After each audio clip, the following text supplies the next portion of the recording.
Hello? Hey, Rose. Hey. To your, Oh, okay. how are you?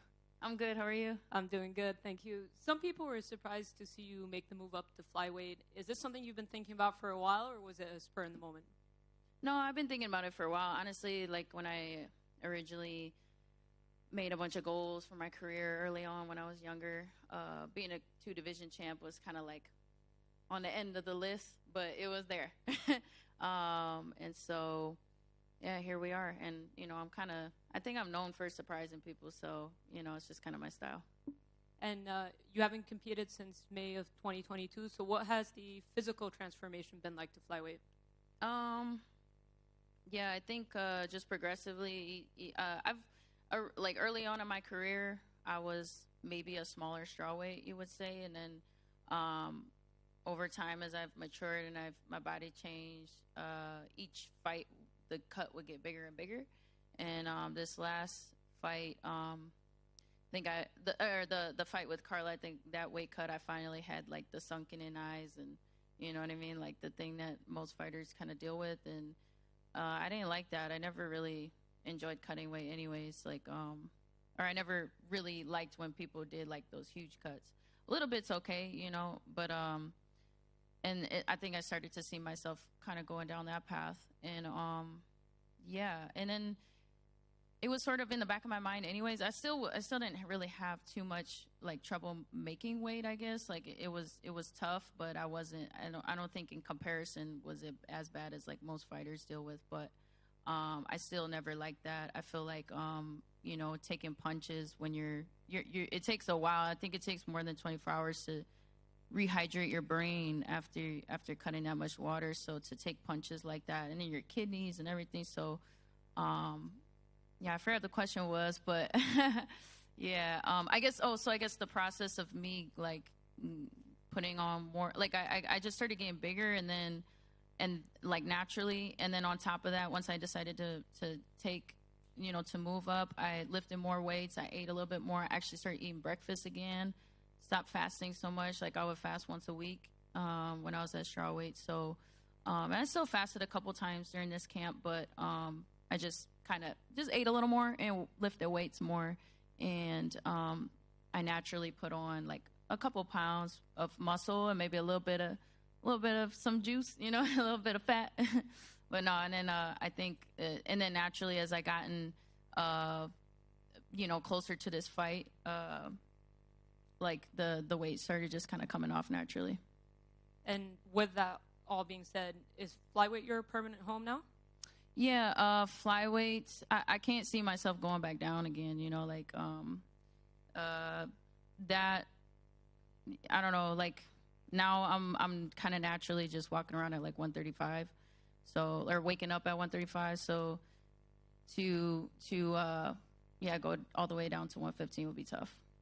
And you're fighting Manon Fiorot, who's top contender. Some people felt like she probably would have gotten a title shot if she didn't get injured. You said she's a challenge that excites you. What is it about Manon that excites you? Yeah, I think just her like traditional martial arts background, her coming from karate. I come from taekwondo. Just her movement, her length, and like her height. Everybody kind of says like, oh, flyweights are bigger and this and that, but like I feel like fighting some of the shorter fighters at strawweight was kind of more of a challenge for me sometimes. This is going to be a totally different challenge, and of course, like I'm gonna respect the power that she brings, and maybe her strength and stuff like that. But I also feel a lot stronger and a lot like quicker and just overall healthier. And because she's a top contender, is it safe to say you expect a title shot with win? No expectations. I just hope and pray that that God uses me in a way that I can, glorify Him, and hopefully like that I put on a good performance and that I can inspire people, and hopefully everything else just kind of takes care of itself. But yeah, that would definitely be a dream come true. To be, like I said, that was in my goals, but I'm not looking too far ahead. I'm just kind of in the moment. And I know you just said you're not looking too far ahead, but Valentina is going to rematch Alexa Grasso. First of all, how do you see that fight playing out? And I know you've trained with Valentina before, so would it be hard potentially fighting her? Yeah, like that would, I really look up to her, and like she's definitely like, I've always, as of recently, she's been like my favorite fighter. Like kind of before becoming the champ, like she kind of gave me that confidence, training with her to feel like I could really do that. And so yeah, I'm forever grateful for that, and it would be awesome to see her to get that belt again. I think approaching this fight with Alexa, I think as long as she makes more adjustments than just like, okay, let me make sure I don't make that one mistake that I made in the fight. As long as she makes sure she's getting better everywhere, I have full confidence that she's gonna be able to get it back. But if she approaches it like, oh, I just slipped up and that's it, like she just took my back, like no, like I think you have to respect the full performance of Alexa Grasso, and in order to beat her, because I think she was the better fighter that night, and as long as you have the right attitude, like I think she ultimately Valentina, I believe, is the better fighter. And would it be hard to potentially fight her? Would it be hard? Yeah, considering. Of course. Yeah. I mean, hard because you used to train with her. Oh, because the way she trains, I mean, it felt like it was a freaking fight the whole time. So, so I don't know. Like, of course, that would be difficult. Yeah, like because I have so much respect for her, but I know that the martial artist that she is, like, she would fully understand as well, and I think she would be excited for that as well. I don't know exactly how she feels about it, but like, yeah, I guess there's no point in really like talking about that now because I gotta do what I gotta do Saturday. Yeah, and one last one for me. Does it bother you that people judge you off of that last performance when you've given us so many amazing knockouts and fights and highlights?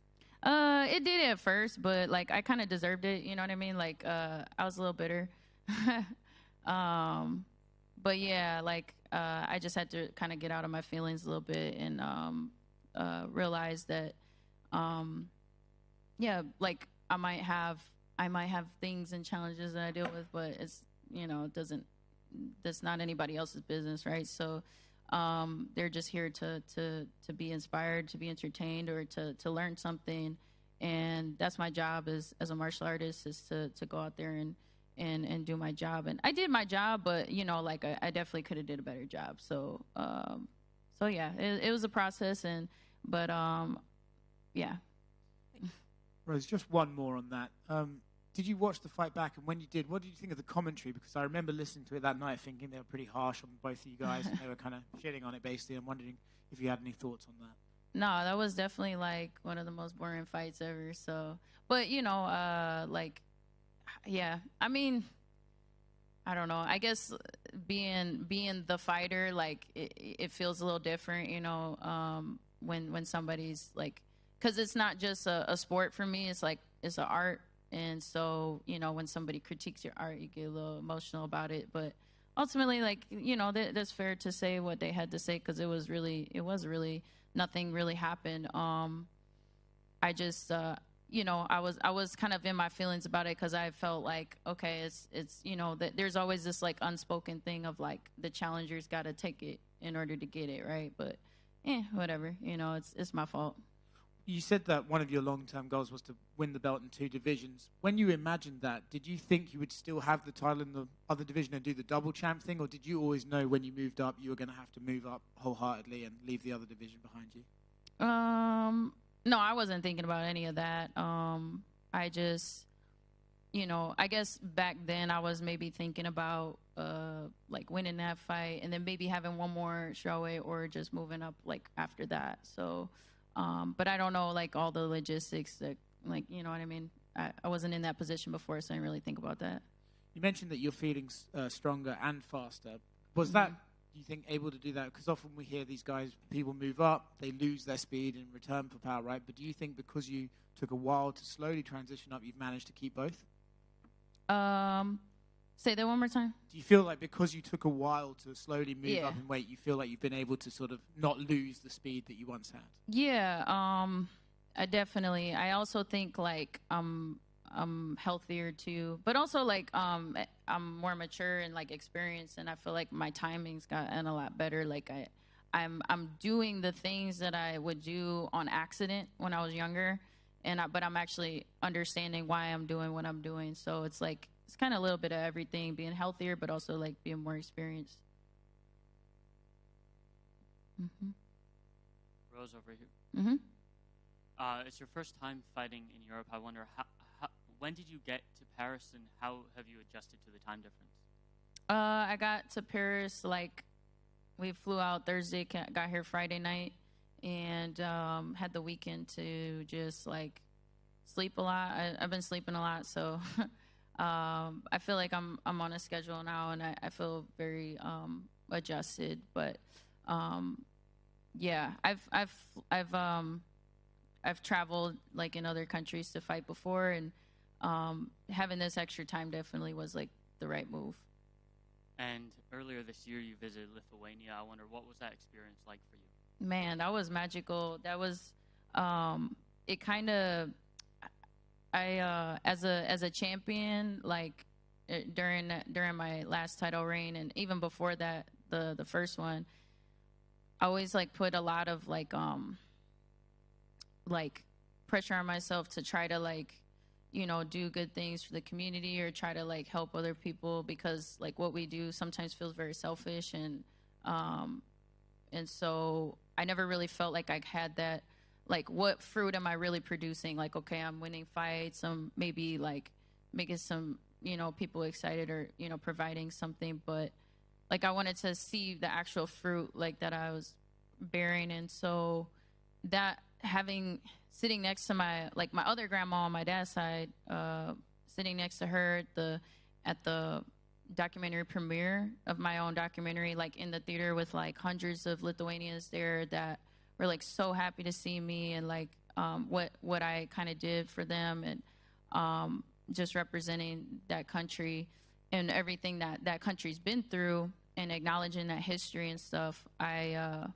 That was like, and then I watched myself talking about like having the belt, and then being like, I want to produce fruit with the seed that I've been given. Like when I saw that, and then sitting next to my grandma watching her see that, it was like, this is it, and so it finally like, and I realized that bearing fruit kind of takes time. It's like daily watering the plants, and not just like instant. It doesn't happen instantly. It has to daily acts of faith produce fruit over time. And did the Lithuania trip and your Lithuanian roots make it easier for you to accept this fight in Paris? Actually, yeah, because I don't know if it made it easier, but it made it more attractive for sure. Like just being in Europe, I even had a relative that wanted to come here. It didn't end up working out, but I do have a lot of Lithuanian fans in London as well. So it's just like, yeah,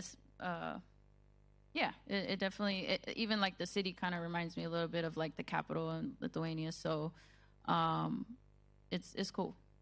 And last one from me. It's rare that people kind of root against you because you're such a fan favorite, but now you're going into enemy territory to fighting the French fighter in France. Wonder, what kind of reception do you expect from the Paris crowd? No expectations, like I'm just going out there to be myself, and whatever the crowd presents, if they want to cheer, boo, whatever, I'm here to do my job, and yeah, I understand, like I'm not gonna be mad if they want to root for their person. Thank you.